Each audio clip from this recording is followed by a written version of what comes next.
You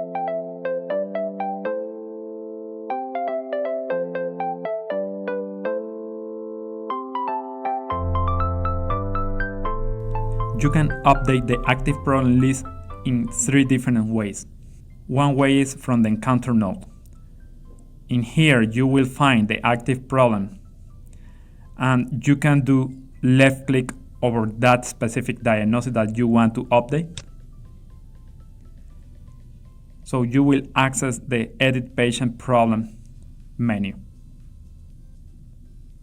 You can access the same menu from the left navigation panel. If you select Problems, you can do right click over one of these diagnoses, and from this menu you can select Edit. From this window you can set the specialty for the specific diagnosis.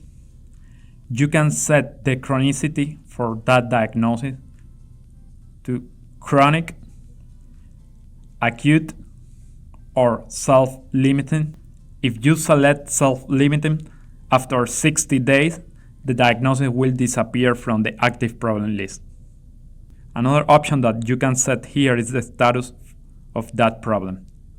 By default, you will have active, but if you want to remove the diagnosis from the active problem list, you will need to select a different option here. Also, you can set a specific onset date for the diagnosis.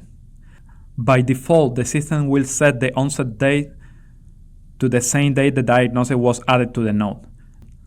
On the last assessment, you can update how the patient is doing with that specific diagnosis.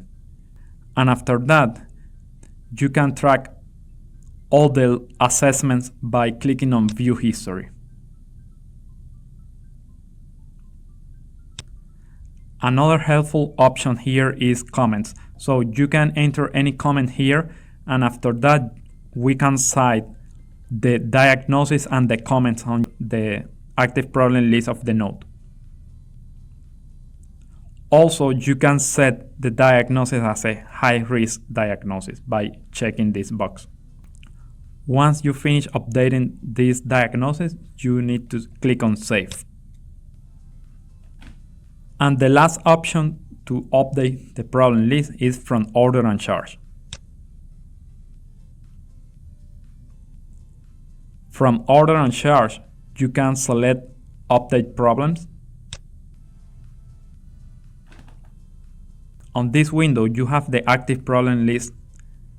If you click over the description of the diagnosis, you will open the same menu that we accessed before. By clicking on the onset date, without entering in that menu, you can add a specific onset date for the diagnosis. Another option that you can do from here is that you can set the status as inactive or resolved. And also, you can select a specific assessment for each of these diagnoses. The good thing to update the problem list from Order and Charge is that you can update the whole problem list in just one screen, and at the end you can click on Save.